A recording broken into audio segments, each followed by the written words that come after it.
We're gonna be walking like this the whole video.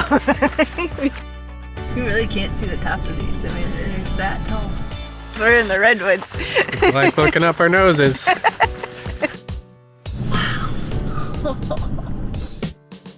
The Redwoods National and State Parks are a series of groves located along the northwestern California coast. These are unbelievable. They're so cool. Welcome to our channel. I think this is one of my favorite places we have ever parked the perpetual adventure machine, even if it was just for the day while we explored Jedidiah Smith Redwoods State Park. There's no way of capturing this. No. No possible way. We started our stroll through the ancient forest on the easy Stout Grove Loop. Look at this. It's like shoulder height. But this is the trunk of the tree. That's a little one. Oh. And it's, yeah, my height. Like, this is crazy how big this stuff is. Look how the sun's hitting in the inside of the tree over here. Yeah. That's neat. I love these, like, little sunspots. Hi, Jordan. In the tree. It's hard to see you. You blend in so well.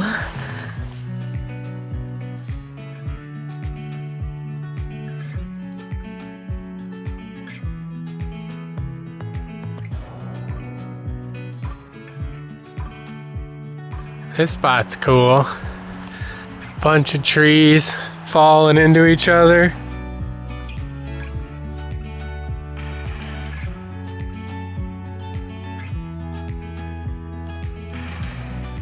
They do recommend 1 to 2 hours to do this short little half-mile trail.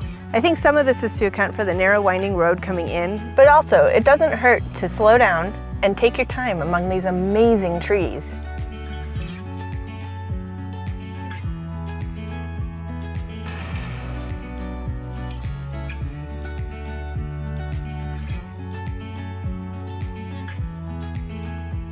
These trees are good for the soul. It makes you feel small, like it puts you in your place a little bit.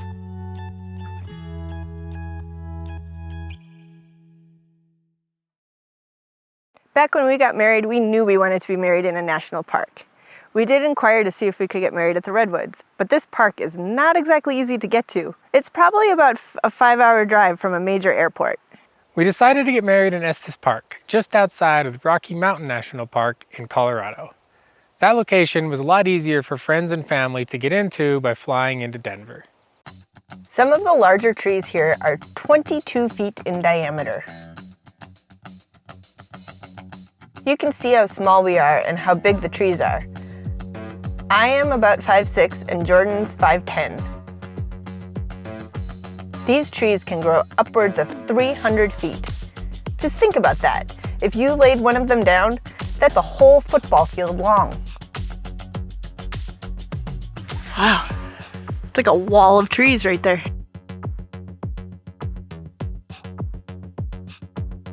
Redwoods can live up to 2,000 years. You also have to do this. It's just really awkward. Right. Most of the trees here are anywhere from 500 to 1,000 years old. Just think of the stories they could tell. Jordan wants to climb a tree. I do. I want to go to the top of one of these things. And then rappel out. And look around first and then rappel out of it. The tallest rappel I've ever done is 180 feet. Just because that's how long the rope was. This is like, not quite double, but... Yeah, double would be 360, so yeah. Go to the heck curly on whatever on the tallest one and rappel out, and that would be pretty much that. Of course, I did look it up. It is illegal to climb or descend from a redwood tree, even if it is not protected in a national park. We did rappel out of a 100-foot tree in the jungles of Costa Rica once. That was a long time ago. So I can see where the desire comes from. Don't you think there should be a company or even a park that allows just one tree to be climbed and protected really well? Check out this guy. It is like fantasy land.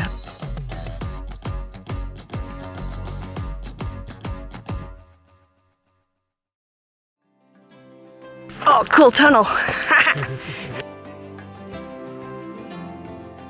Don't even need to build a wall, it's already here.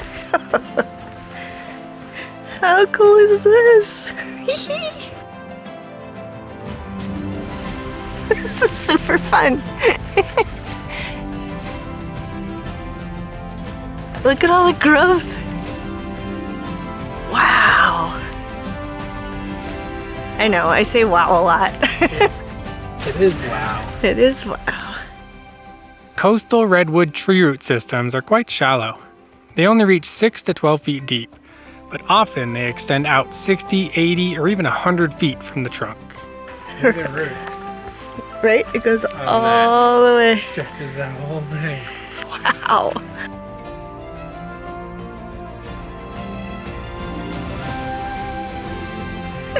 This is so cool. Like a normal sized tree. Wow, it's all covered in moss.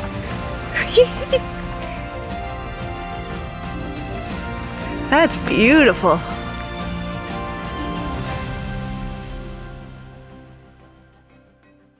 Just a few minutes down the road is the Grove of the Titans. This is another easy 1.5 mile loop. This trail is on a raised walkway to help protect the grove. Holy massive tree. This first tree was named Chesty Puller, and it had to be the largest of the 4 titans here. It's like the mothership of trees. Like,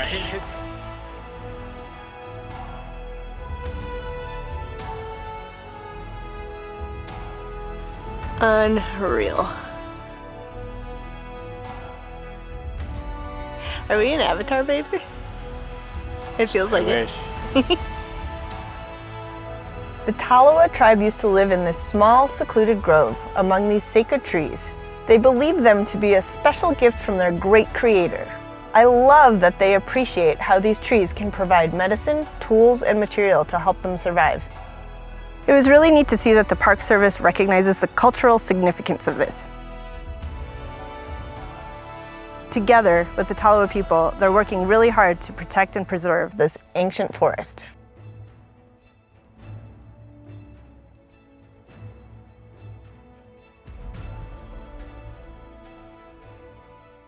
The closest we could find boondocking was in Crescent City.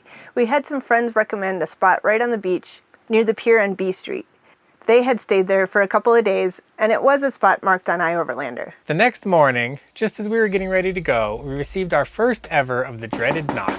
Of course, Allie went ballistic. She started barking and running around, and we had to try to calm her down and then go to the door and keep her from going out the door. So I opened up the door, sun shining straight into my face, trying to keep Allie in, and there's a police officer standing outside.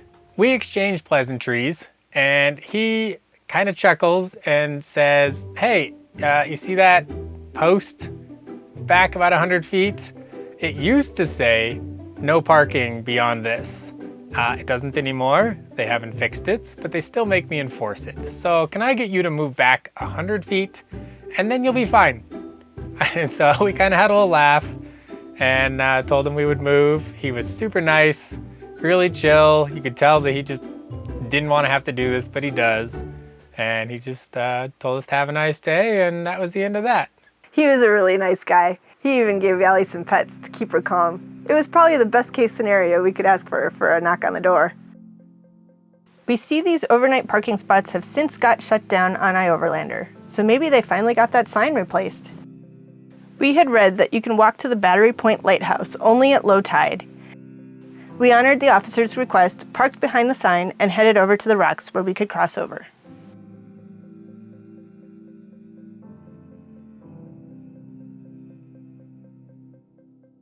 Tours are given April to September, and we assumed it would be closed, but we wanted to check out the little island anyways.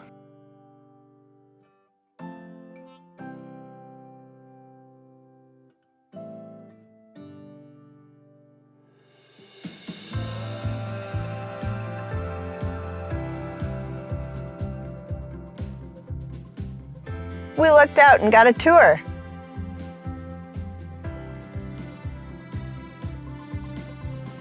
You know, we get to live here for the month. It's managed by the Delaware County Historical Society. We're members, and different members spend a month here at a time. Okay.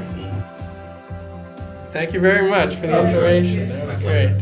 From up at the top of the lighthouse, we learned about the tsunami that hit in 1964, devastating the town. The volunteer told us the story of the lighthouse keeper at the time watching the giant wave come in from the Pacific from up in the lighthouse tower. That must have been a sight to see. Goes right down there.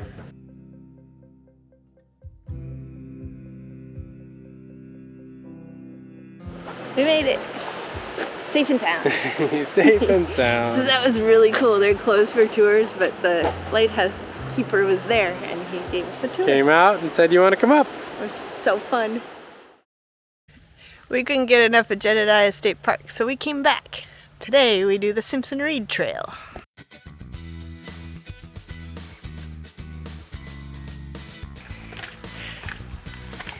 Ha! Go on the other side. Oh, you gotta see the other side. I can't get up to see you. Maybe if I do this. I can't get over how tiny you look like. What are you talking about? This tree's not big at all. Oh my god, that's cool. Yeah, it looks like the tree is steaming. It is steaming. How cool is that? It's that moist in this temperate rainforest that the trees steam. The sun is just cooking it out of it. Yeah. That's wild. Just crazy how it twists, works its way up, and then another whole tree is leaning on it. There's something seriously magical about these redwood trees. If you ever have the opportunity, make the effort to go there.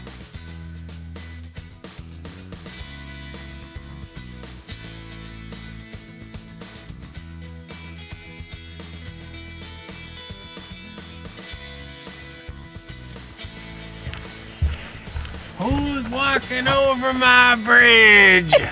Good fall.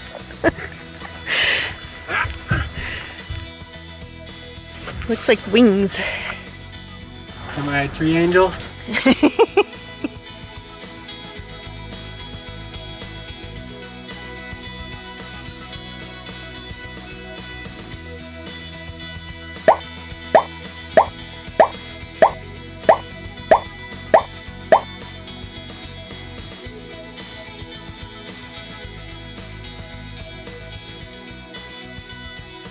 Technically, there's about another 85-mile-long stretch along the California coast of redwoods that we didn't see.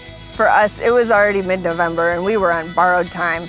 If you've been following our channel, you'll probably know by now that we don't typically head south at the beginning of winter. Soon we'll be crossing the Cascade Mountains, and we're pretty sure it's already snowing, so stay tuned. As always, thanks for watching. Now go find your adventure.